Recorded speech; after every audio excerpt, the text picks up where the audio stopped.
Good morning. This is the second try at making this video. I tried outside, but with the clouds and everything, and we couldn't get the light as it should be. And but it was sure delightful to be out there listening to the rain. And gosh, what a great day! We've been wanting it to rain for quite a while. Those of you that are from more northern climes, you came down to enjoy the sunshine and so on. But believe me, this rain will do us all good. It'll wash the pollen out of the air and the dust and everything else. So we're grateful for it. Lots of changes this week, and some of the changes are difficult to live with. The virus is on the rise around the country. Um, Lots of differences of opinion on the lethality of that virus. And I just want to say that there really are very divergent scientific opinions about the virus and its lethality and all that in our approach to it. And there's nothing we can do about that. We still have uh, men and women that are in authority over us, and they're making decisions as best they can in light of their own philosophy, in light of their own analyses of the facts and so on. So we just have to understand that the uh, the challenging thing is that these things change what we do. This week we've gone, well, in the last 2 weeks, we've gone from being in the ballroom and being able to have services in the ballroom. I guess it's been about 3 weeks now, but we were planning to have the cantata open to all in the ballroom, and then the ballroom was the Performing Arts Center was locked to us. We couldn't get in, and then we were going to have it in the courtyard, and now the resort has decided to stay with the no groups larger than 50, and so that put the kibosh on the courtyard uh, cantata. So now we're back in the Performing Arts Center with no guests. With nobody to watch. So we're going to live stream the cantata at 4 o'clock on Sunday afternoon. You'll be getting an email about that, and we'll email out a link that will allow you to click on it, and then you'll be able to receive the live stream of the cantata. So you'll be enjoying it at the exact same time that it's happening in the ballroom. So we'll be doing the same thing with our Sunday services. We'll be live streaming our Sunday services from the ballroom rather than the office. When we're at the office, we have to record and then later upload that video to YouTube. Live streaming is a bit easier for us in that it allows us to live stream directly to YouTube, so it can be a bigger, higher quality file. And I don't understand all the technology side of it, but it is easier on us when we can live stream. Um, so we're thankful for that. We're thankful to be able to get into the ballroom and live stream. Um, but these are all circumstances that we really can begin to chafe under. We can begin to feel pushed around and that our likes and dislikes are not being taken into account, and approaches to the virus are either logical or illogical depending on our view of things. As we move into the Christmas season, Mary and Joseph are a really good example for us to follow, and ultimately we want to be following Jesus, but God allows us to look at the lives of others as well. And as we look at the lives of Mary and Joseph, we see two people who had, I'm sure, that as they were moving along, they were betrothed, they were engaged, they were well liked in the community, it seems. They both had outstanding testimonies and reputations. They had extended families, and I'm sure that there was a great celebration planned for their wedding and lots of anticipation. And then Gabriel comes to Mary and turns all those plans upside down. and informs her of the coming of the baby Jesus in her womb. And then later on appears that Gabriel appears to Joseph and to let him know that though he's upset about things with Mary, it's okay because she's with child by the Holy Spirit. And uh, and so all of their plans were turned upside down. The people in the village were probably not going to accept their explanation for Mary's pregnancy. They're going to either think that Mary and Joseph kind of jumped the gun in physically being intimate together, or they're going to think that Mary was maybe set upon out in the fields and taken forcibly by someone else, or maybe she made a mistake with someone else, and that Joseph's trying to cover it all up. Um, there really was no easy way out of this circumstance. And so you would think that they might say to themselves and to each other, okay, but from now on everything's going to be good. But from then on everything wasn't good. We don't know how long it took them to begin to live normal lives, whatever that might be in those days.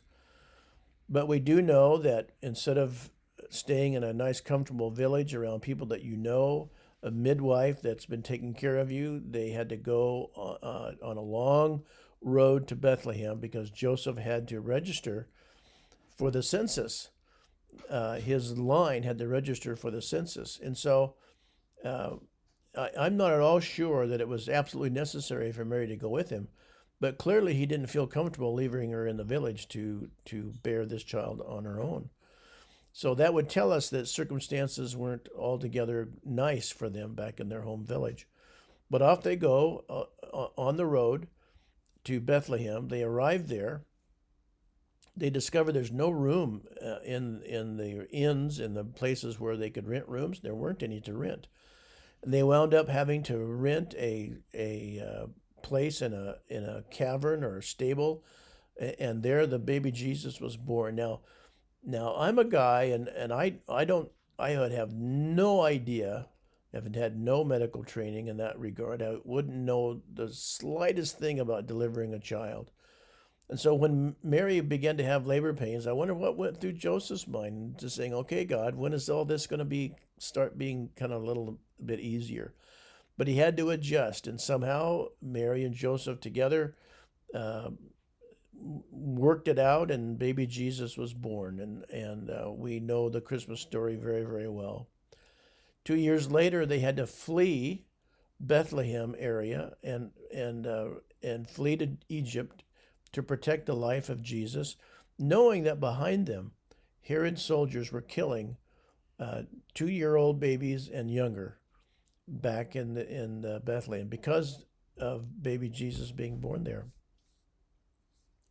They were in Egypt a while, and then God gave them the green light to come back, but they had to live in Nazareth for a while, and that sullied their reputation even more.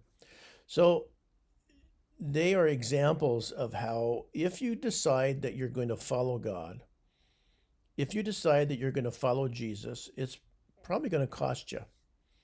And that's why Jesus told people who came to him and said, "Well, we'd like to follow you."